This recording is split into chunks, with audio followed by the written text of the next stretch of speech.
serving as the director of the Kenya Anti-Corruption Commission from 2010 to 2011. He was commissioned by the Law Society of Kenya to prepare draft rules for enforcement of the Bill of Rights under Section 84 of the Kenyan Constitution. He was appointed,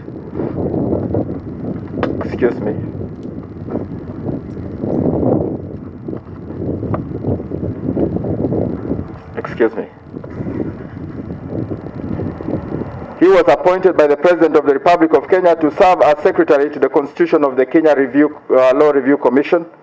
Lumumba was also an appointee by the Honorable Attorney General to serve in the National Committee on the Implementation of the International Humanitarian Law. He's an advocate and a partner of Lumumba and Mumba Advocates, director of the Kenya School of Laws, and the founder and director of the Center for Environmental Policy and Law in Africa, a founder and chairman of the PLO Lumumba Foundation, a member of the Attorney General's Task Force on Press Law in Kenya, a member of the Attorney General Task Force on Laws relating to HIV and AIDS, a founder member of the Movement for Dialogue and Nonviolence, as well as a founder chairman of the Association of Citizens Against Corruption. Professor Lumumba has wide consulting experience with the International Committee of the Red Cross, Association of Kenya Insurers, the World Trade Organization, European Union, and the British American Tobacco, among others. In his private life, Professor Lumumba is known to practice martial arts and is a third Dan black belt in Shokotan Karate. We are privileged to have Professor Lumumba today. Professor Lumumba has been a very close friend of the parliamentary of PIACA, and we have severally engaged with the professor with the view that he would come and headline this very important conference.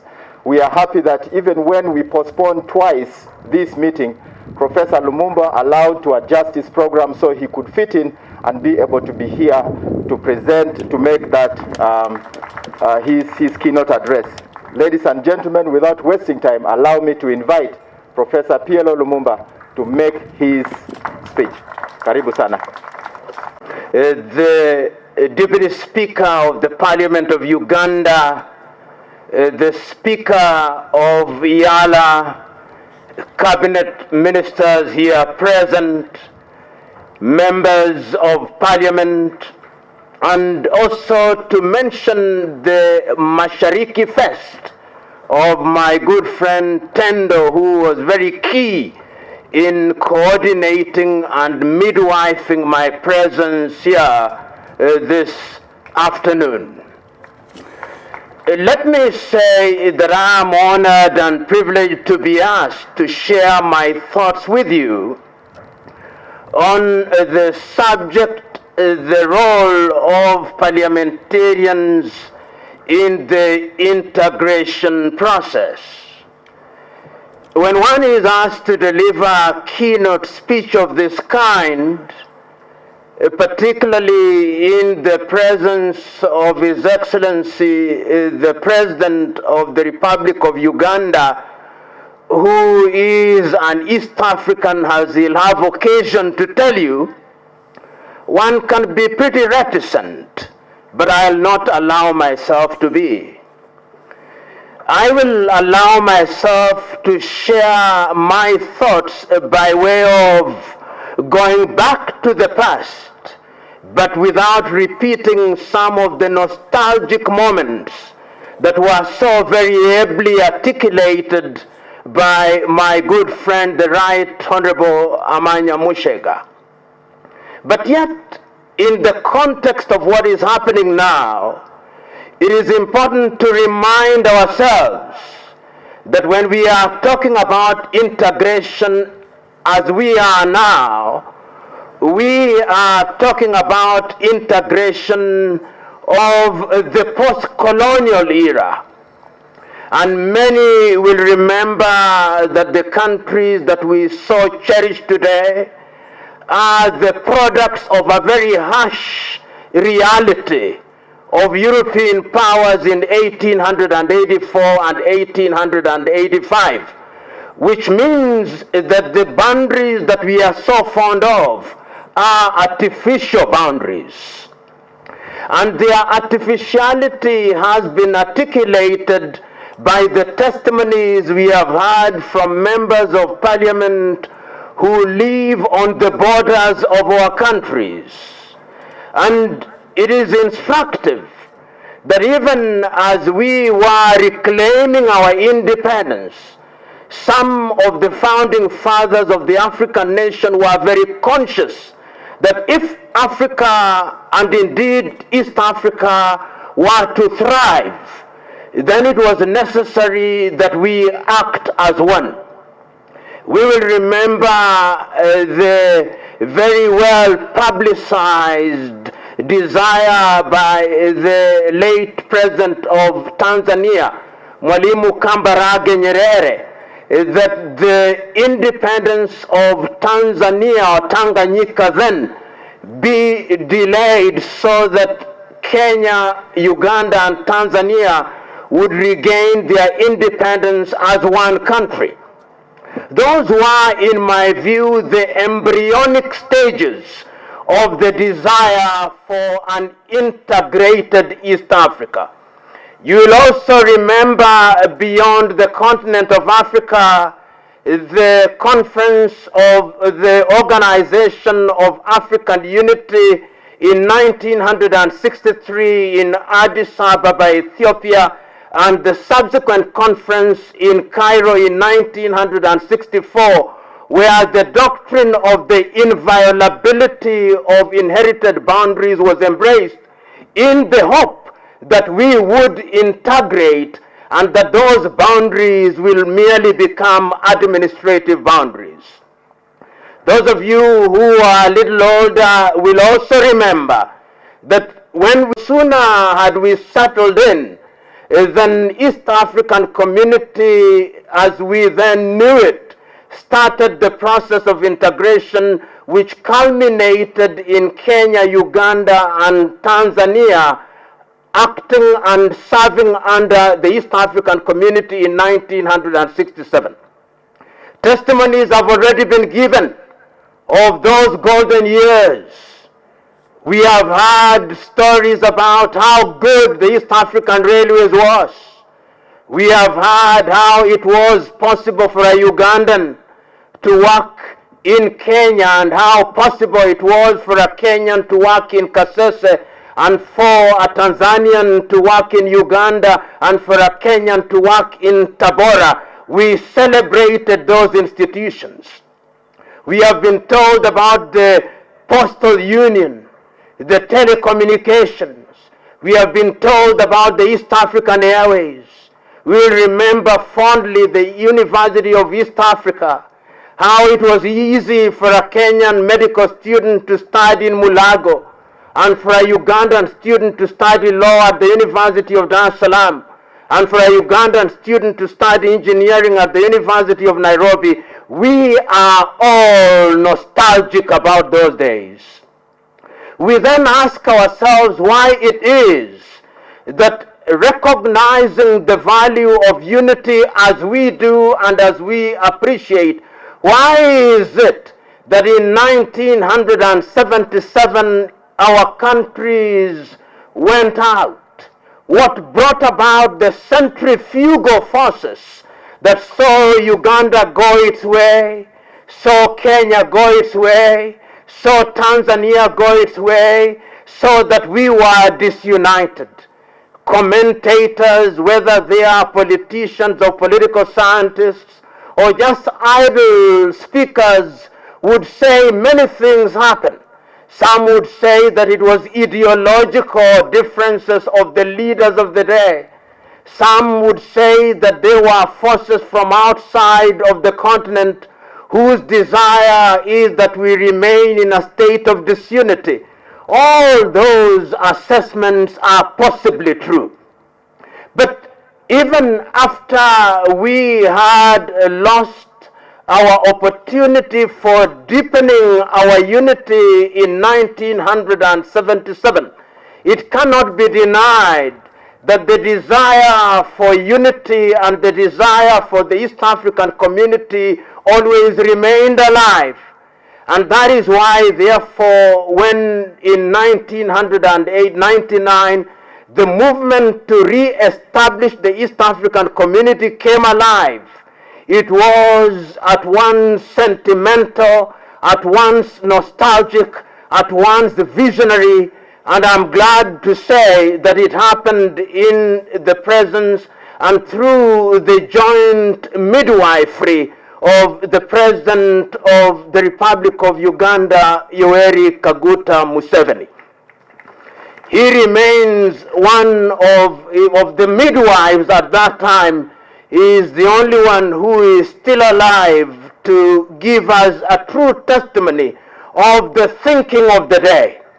But we who are students of history remember that when we thought about creating the East African community, we reminded ourselves that never again shall we make the mistakes that were made by our forebears, that never again shall we have a misstep, that never again shall we allow ourselves to be divided by narrow interests, that never again shall we allow myopic views to stand in the way of a good project, that never again will we allow the newly created East African community to be a body that stands up in the air without being grounded in the minds and hearts of the people.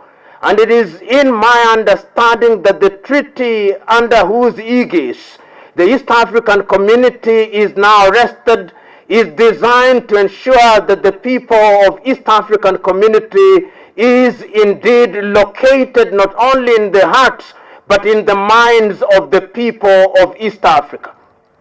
I remember that when I read Article 5.2 of the treaty, the very deliberate effort which was people-centered, the statement that we start with a customs union so that the people of East Africa would trade without let and hindrance, that we would go then into the next phase of a common market, and that ultimately we would go into a monetary union, and that ultimately we would have a political federation. Those are sometimes described by the romanticists as the four pillars upon which East African community stands. But the question that we are here to ask ourselves this afternoon is, now that we are on the path of unity, how have we performed? Have we learned the lessons of the past? Have we understood where we want to go? Are our people wedded to the ideals of the East African community? Are we moving with jet-like speed to realize the desired federation? His Excellency will remember when he and his colleagues met in Nairobi on the 27th and 29th days of August, the year 2004. And Your Excellency, you remember then, you issued a communique on the 28th day of August. And you remember then, Your Excellency, that many statements were made. You remember your colleague, the President of Kenya, then the late Mwai Kibaki, saying that indeed East African community is significant because we cannot continue to divide a people who are culturally joined at the hip. You will remember your colleague, the Kappa, saying, we cannot afford the luxury of disunity because a united East Africa will create a common market which will ensure that our people realize their goals and desire. Your Excellency, you are the more dramatic of the three on that day. You said, and permit me to remember what you said, that we cannot allow East Africa to continue to be balkanized, nor can we allow Africa to continue to be balkanized in 53 countries which are weak and which are incapable of negotiating with other parts of the world. We must stop that balkanization. You said that, Your Excellency. Today, Your Excellency, in your very presence, we are interrogating the question as to whether we are still balkanized. And Your Excellency, if you permit me to be honest and candid, the steps we have made thus far must be celebrated, but we could have done better. We could have done better because, Your Excellency, you will also remember, you yourselves in the year 2004 were so dissatisfied with the pace of integration that in 2004 you empaneled a body constituting representatives from all the 3 countries to fast-track political federation. They went round East Africa, they went to Uganda, they took the pulse of the politicians, they went to Tanzania, took the pulse of the politicians, they came to Kenya, took the pulse of the politicians, and they did not stop there. They went to the business community and took their pulse. They went to the universities and took their pulse. They went everywhere and they submitted a report to you in the year 2005 in which they claimed, and I use the word claim deliberately, Your Excellency, they claimed that the East Africans had declared unequivocally that they wanted integration urgently. And they said that by the year 2013 we would become one federation. They said that by the year 2013 we would have one East African president. They said that we would have one currency. They said good things. But the reality, which is a sad reality, is that we are nowhere near realizing those goals. Which then begs the question, what can we therefore do? Because it is true that our diagnosis of our problem is right. We know what we ought to do. We have made many declarations. We have created many institutions. We have the East African Legislative Assembly, which is functional. We have the East African Court of Justice, which is functional.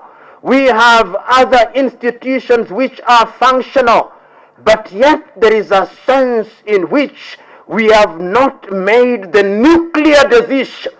And let me be understood to mean, when I say the nuclear decision, the decision that will change the matters in such a fundamental way that the farmer sitting in Gulu, when he is asked about East Africa, he or she can relate to it.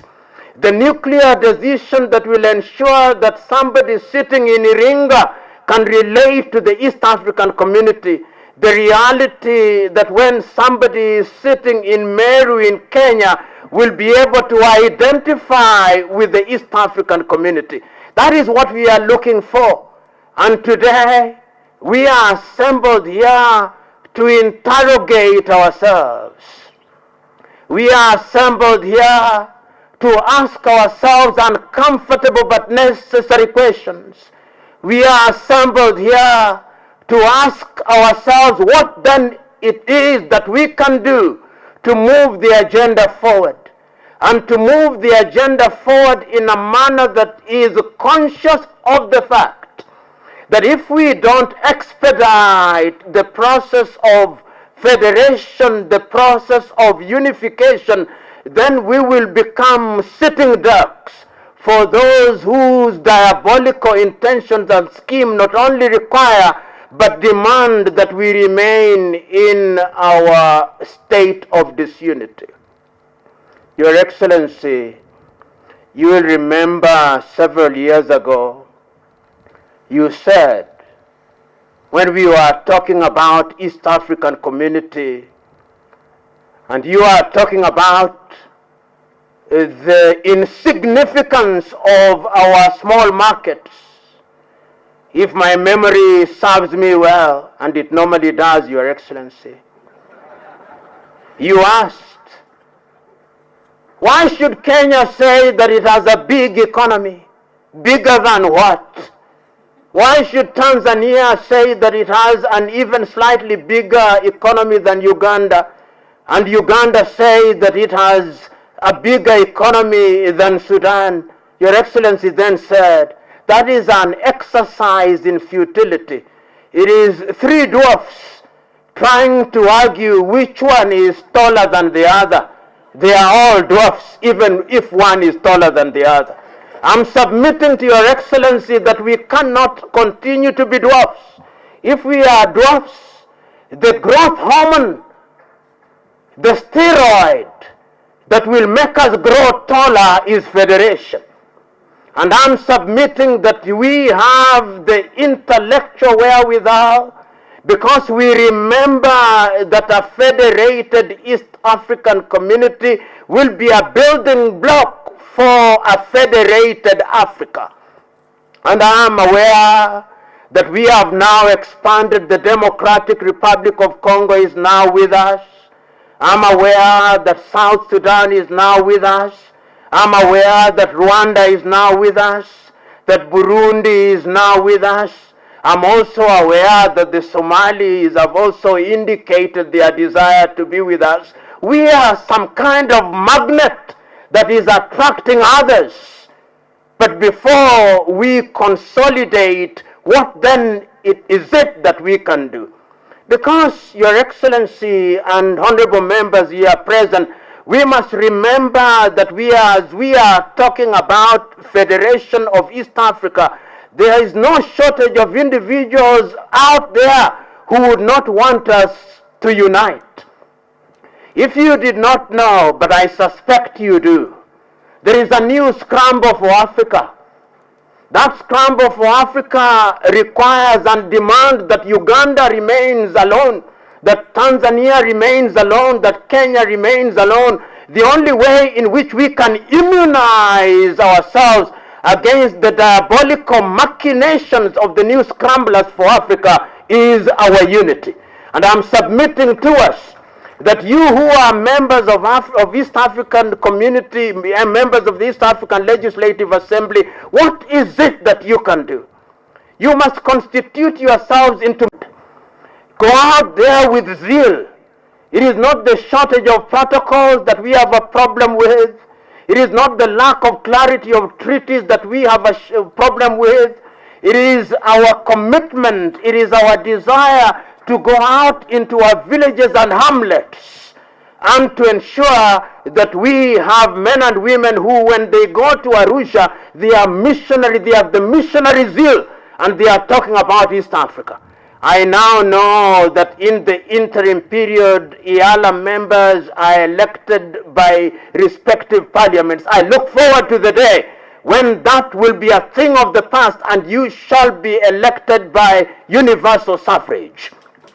I look forward to that day, because it is only in those days that we'll then be able to animate the people of East Africa so that they are better able to appreciate that there is an agenda in Arusha which must be undertaken. I look forward to that day. I look forward to the day in parliamentarians in the respective countries when what happens in Arusha is much more important than what happens in Kampala. You know, sometimes we protect very little things. I remember an old story. Many times when we are told, do you want 100% of a rabbit? You think 100% of a rabbit is bigger than 10% of an elephant. I'm urging you to go for 10% of the elephant, that East African Federation. Because it is only in that way that we will be able to change this continent. Your Excellency, I remember on the 6th day of March, 1997, the former president of Tanzania, Mwalimu Julius Kambarage Nyerere, was invited on the occasion of the celebration of the 40th anniversary of the independence of Ghana. And on that day, Mwalimu was as enlightened as he was visionary, as he was passionate. He said, the generation to which I belong made their contribution. We made our contribution by midwifing our respective countries from the womb of the colonizers. In the process, we made many mistakes. But in the process, we also made many things and made monumental contribution to the process. It is the duty of each generation to recognize what their duty is. Our generation did their part. This generation must now take Africa to the next level. Mwalimu proceeded as he was speaking to say, whenever I travel outside of the continent of Africa, nobody cares about our Ugandan-ness. Nobody cares about our Tanzanian-ness. Nobody cares about our Kenyan-ness. Nobody cares about our Congo-ness. They only care about our African-ness. And to me, the statement therefore is, nobody cares about our little countries, but they care about our East African-ness.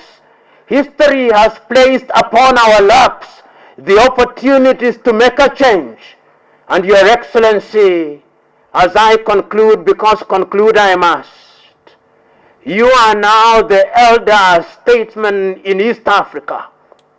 We know what the legislators must do. We know that they must legislate. Permit me now to use this occasion to address you directly with due respect. When history is written, Your Excellency said of you that as the elder statesman in East Africa, you presided over the creation of an East African Federation. Let it be said of you that during your watch, that is the period during which we had an East African currency. Let it be said of you that is during your watch that we had one East Africa with one president. Let it be said on you. Your Excellency, I look forward to those days, and I'm asking the heavens to preserve me that I may see them. Your Excellency, we are in a good space, and I have no doubt that those of us who are assembled here today will be able to say that East Africans are hungry and thirsty for a federation. Let us be the midwives that will ensure that that is achieved. Thank you very much, and God bless you.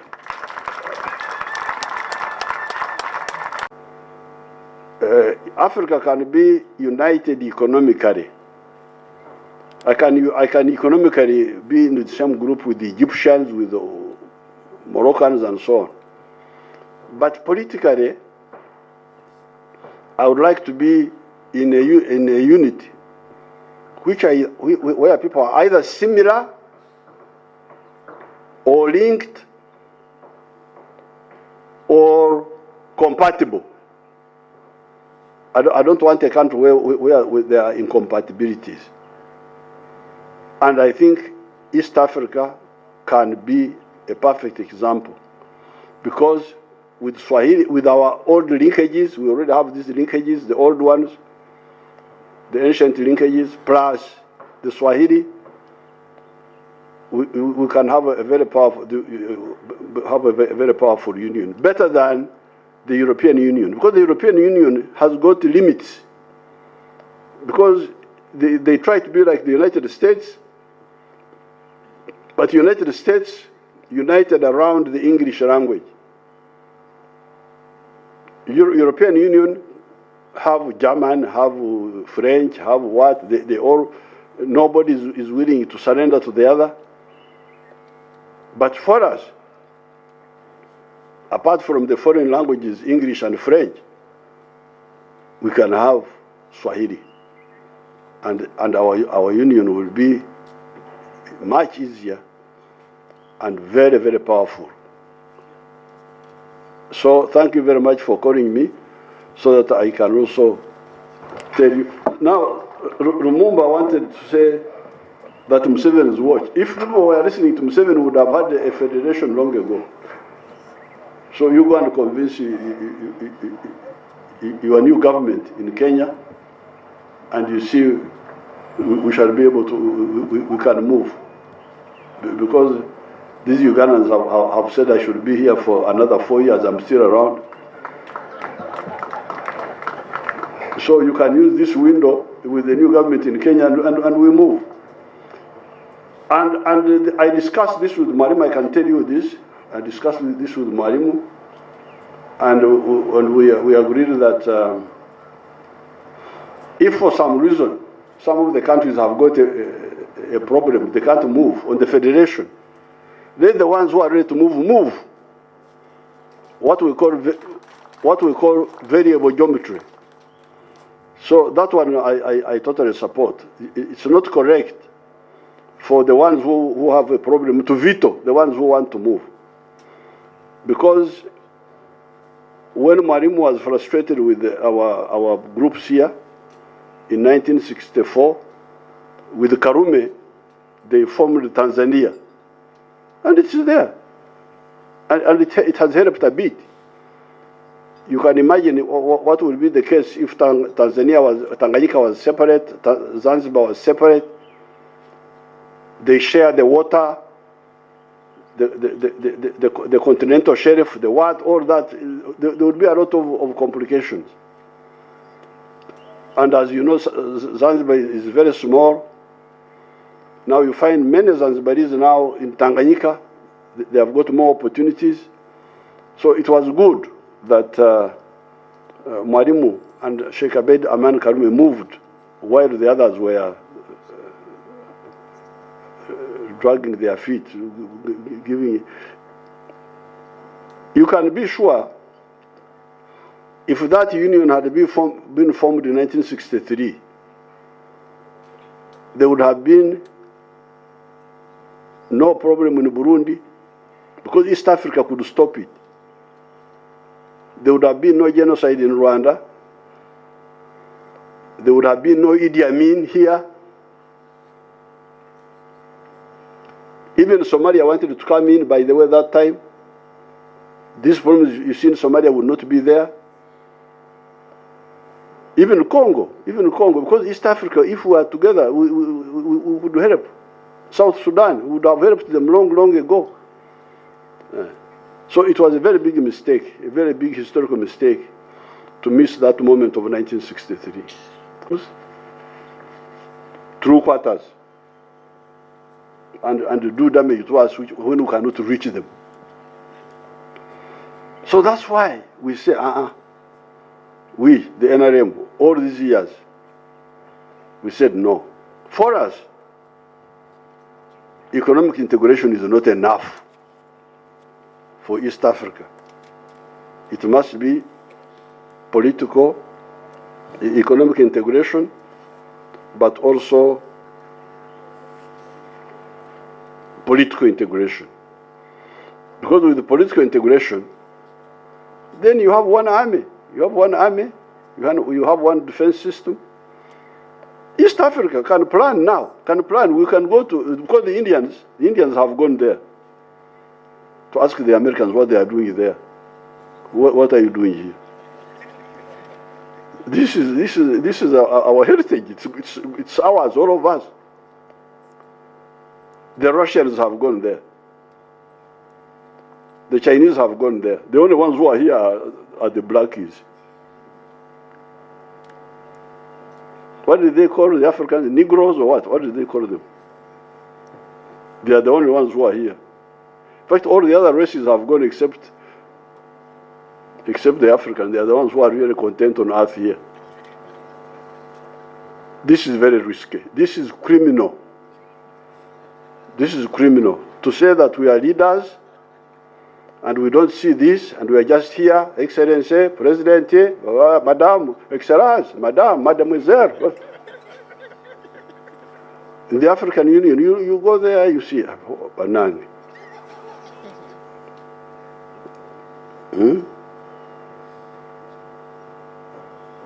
We are keeping the Africans for slaughter in the future.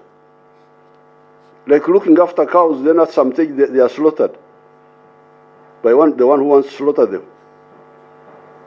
This is not acceptable. That's why we need East Africa can go to space.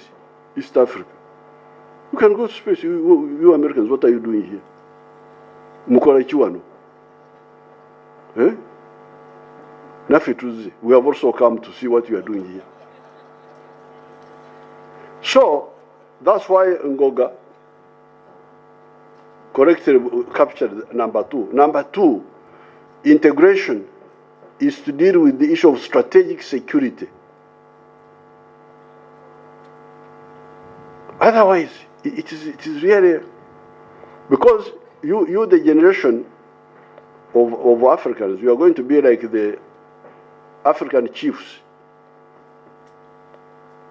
who are here half naked, running around, that they are very important, that is a lion, that the king is a lion.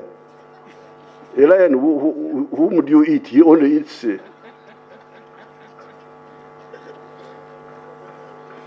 Why don't you eat the imperialists who come to? Now, these kings,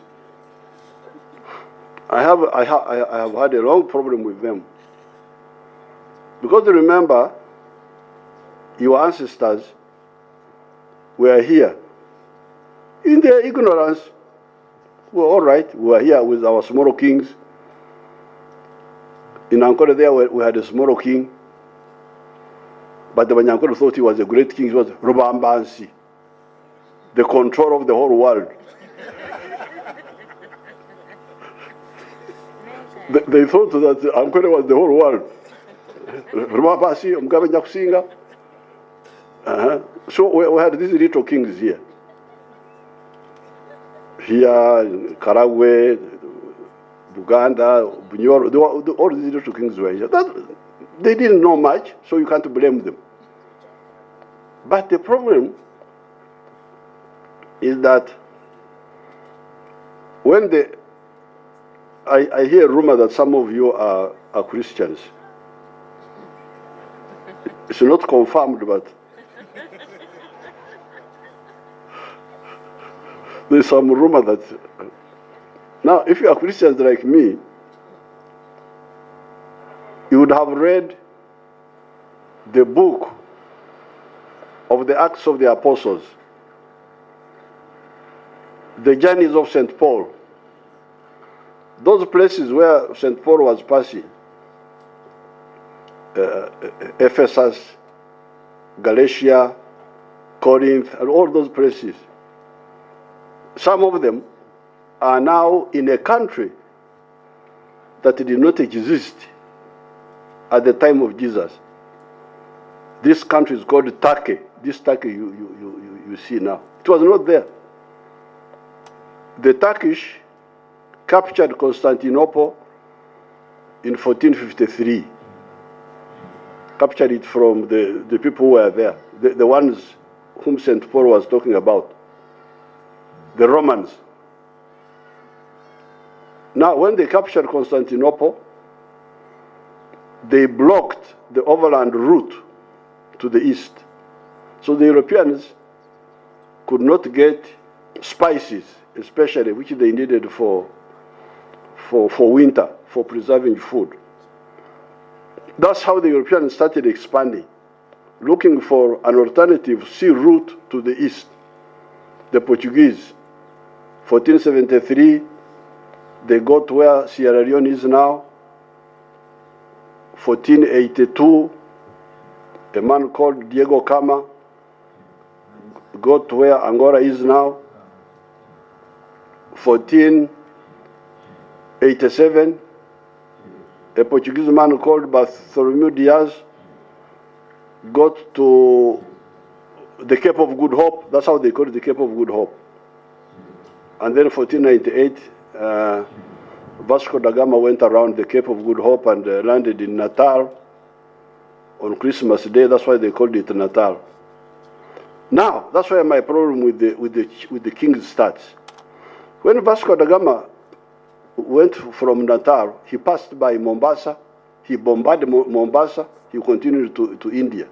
From that time, 1498, these kings of ours here were aware, they were hearing that new people are coming, new people who are strong are coming.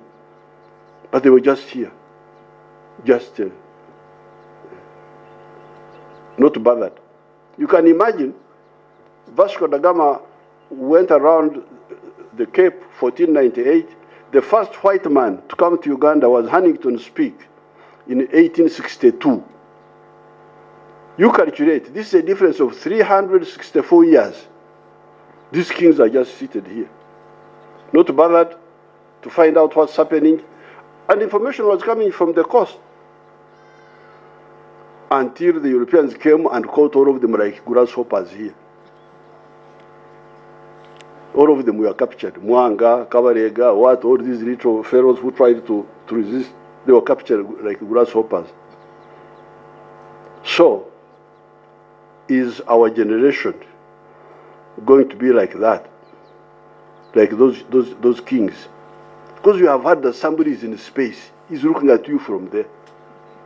And for you, you are here, dancing, dancing in Pakachini.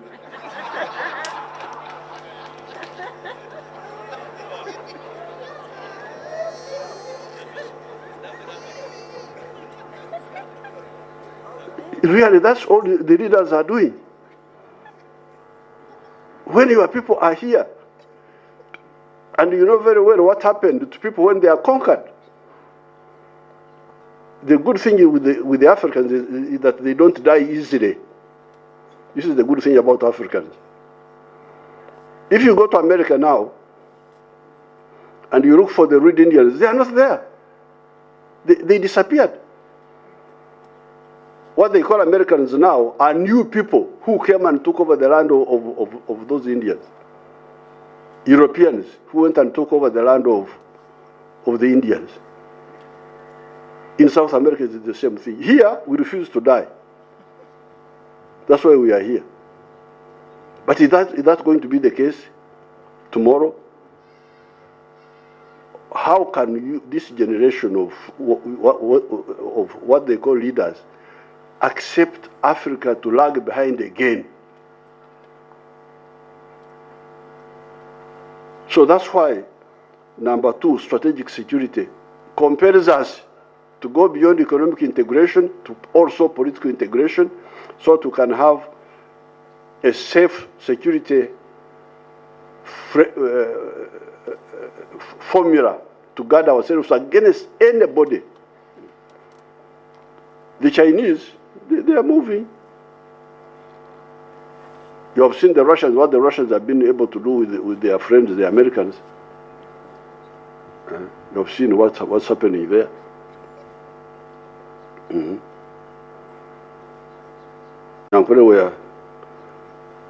If it was not for the poor leadership, Wanyankore were really tough people. But these kings were hopeless. The Munyankore, if he wants to fight you, he says, he first insults you. I will cut your mother something.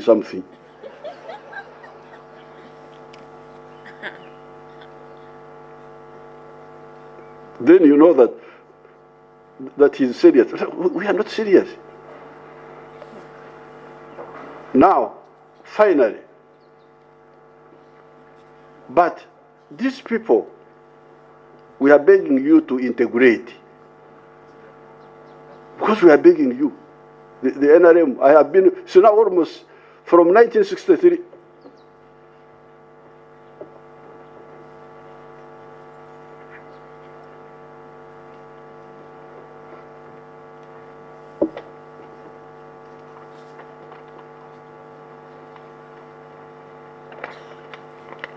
This is the newspaper of the 3rd of June, the 6th of June, 1963. You can see the headline. Federation this year.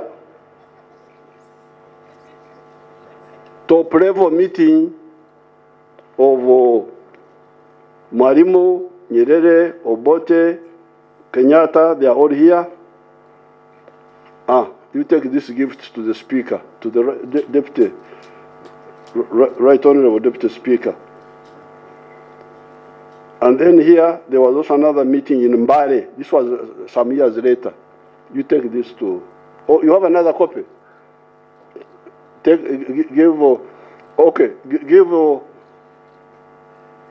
Tayewa a copy, Ngoga another copy. Even Lumumba, the preacher, can also get a copy.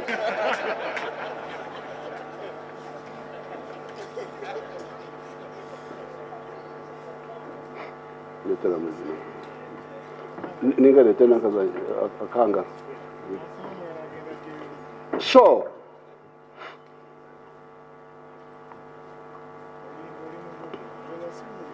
that was the Uganda August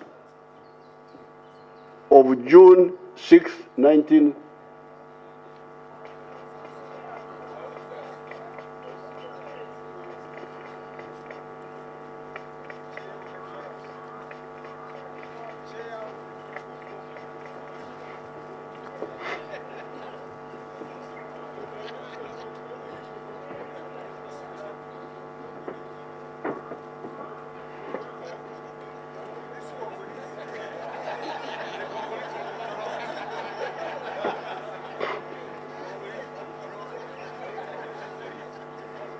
That was the Uganda August of the 6th of June 1963.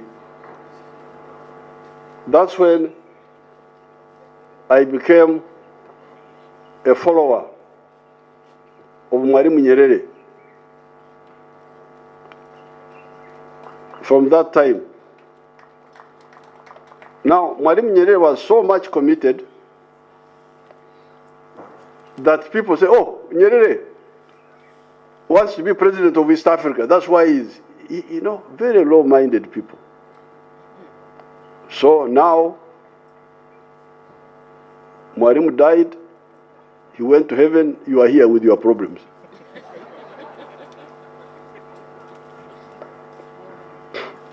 The Banyarwanda have got a good way of speaking.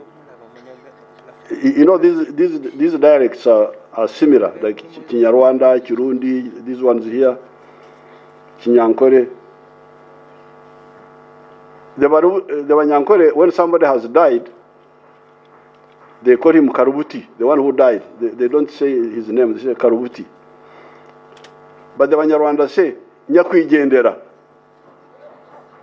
It is different from the Banyankore one, but it's a good way. The one who died, Nyakwigendera, Akegendera. He went away and left you with your confusion. I liked the Banyarwanda version. Nyakwigendera. You tell people, please do this. They don't do it, you go. They continue with their nonsense. So Nyakwigendera Nyerere went. We have been begging you, please, unite yourselves. But the people who are begging to unite are actually united by God. Because if you look at Africa, the linguistic groups in Africa are only 4. The Niger Congo, the Bantus, and the Kwa of West Africa. That's one group. The second group are the Nilo-Saharan, like our Nilotics, our Hamitics, like the Somalis, like the Oromos. That's one group, the Nilo-Saharan. I don't have time to go because you will find similarities. For instance, you find our Nilotics here call water P. It means water. If you go in the Somali language, they call water Bio. The same, P, but slightly changed, Bio. Then you find the Nilotic language linked with the Bantu language. Like in Acholi, they call daughter Nyara. And you know what Nyara means in the other.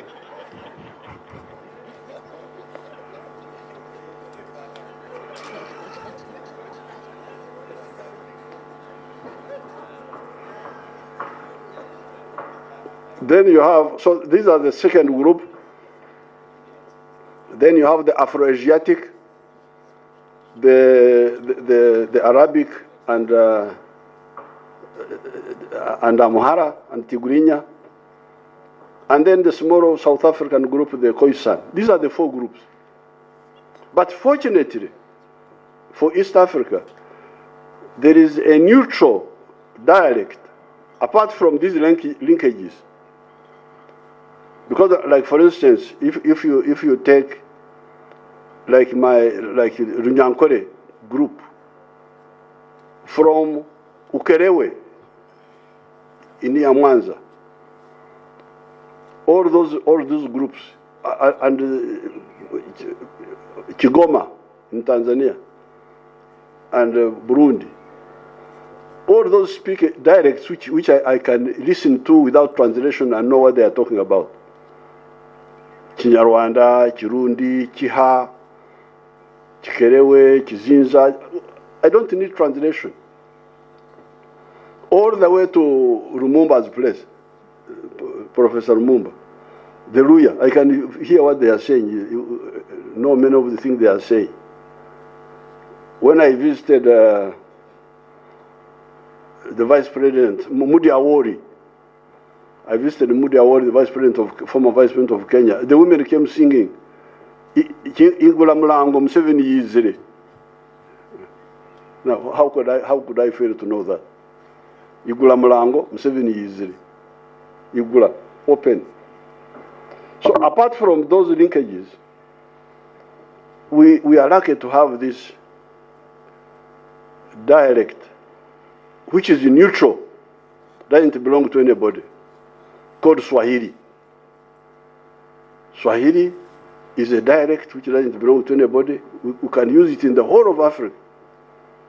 It is not Uganda, it is not Runyankore, so you will not say Baganda have imposed their language. No, it's neutral. Swahili, it developed on the coast. Sahel is coast in Arabic. These are the people who are saying, please, unite in order to achieve prosperity for your people, but also strategic security for your people. This is what we are begging you.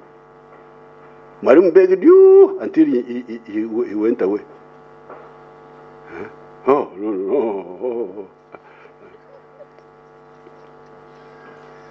We had a member of parliament here in Parliament of Uganda who used to speak, he had a speech defect. Mayanja Nkanji. No, Ab Mayanja. He used to speak Obulimi. Obulimi is when you speak with the tongue out. So when they were debating that issue there, and Obote was beginning to develop cold feet, then Ab Mayanja stood up in Parliament. Some people want to remain big fifis in small ponds.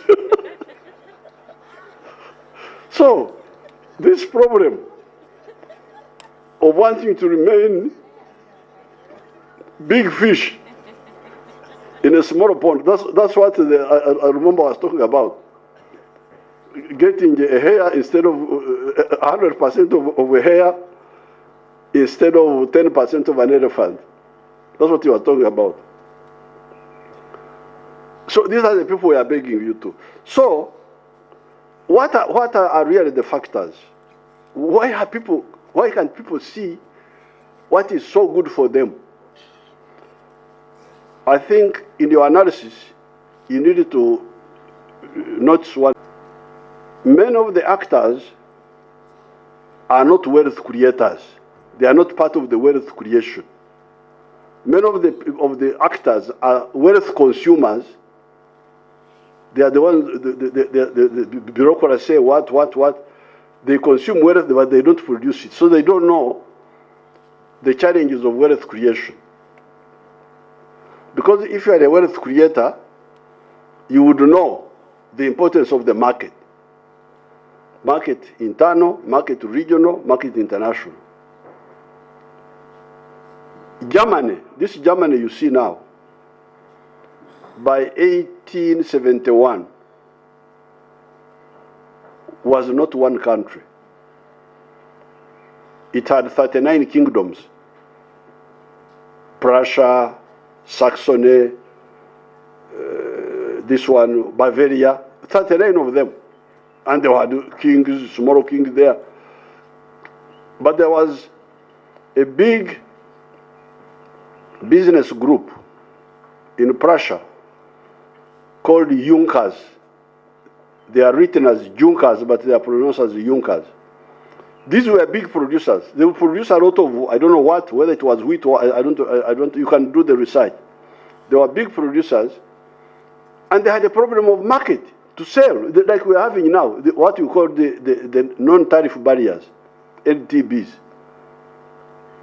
They are the ones who backed Bismarck, who united Germany after the 1870 war with France, the Franco-Prussian War of 1870. So, I think one of the weaknesses is the lack of this group, a powerful business group, business groups that understand the importance of markets.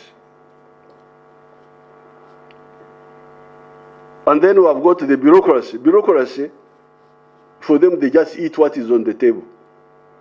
As long as some salary to pay them, they are not bothered. Mwalimu and some of us, we intellectually see the importance of the integration. And that's why we preach. But it would be good if we had these ones who are doing it for the sake of...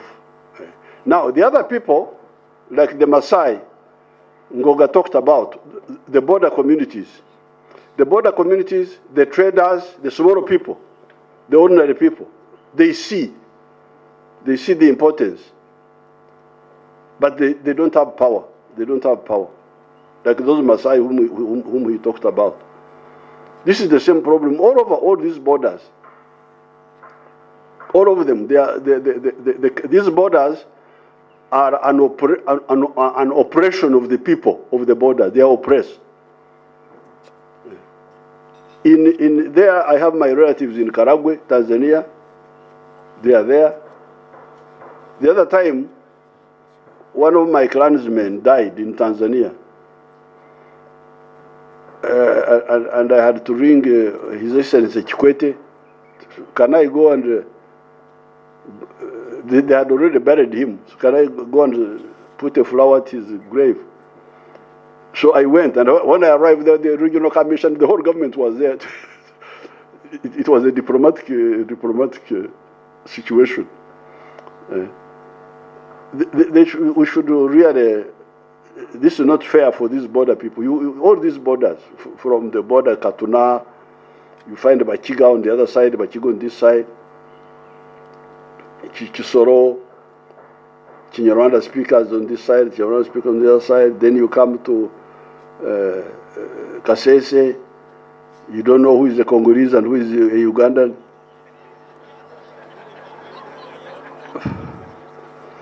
Then you go to Bundubujo, you go to there are rules. There are rules of Congo. Oh, they are all here in Hoima. They are now all Ugandans. You can't know who is who. You remember they used to say that Idi Amin was a Congolese, was a Sudanese.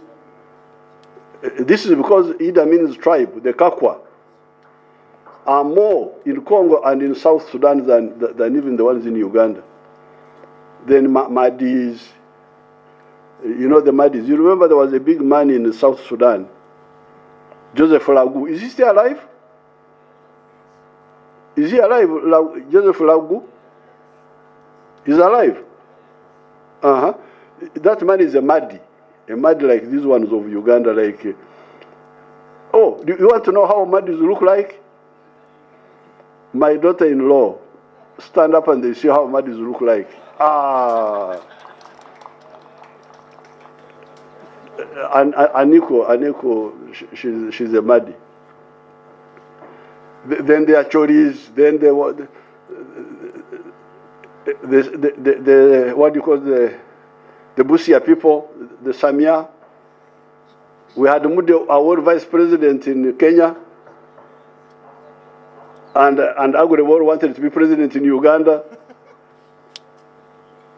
Then you have the Bagisu, Bukusu, Mzee Moi's group, Mzee Moi's Karenjin, the Sabine. You have got some Sabine there. So, these people, for them, they know the importance of integration, but they don't have the power. The power is with some other people, the bureaucrats. But even in ancient times, even before the capitalist era, really, although the kings were also blocking us, but goods were coming from Zanzibar all the way to Bagamoyo, to Tabora, to Karagwe, to Uganda, and all the way to Congo. So therefore, I'm very glad to hear that you have formed this group. Really, this is a matter of survival.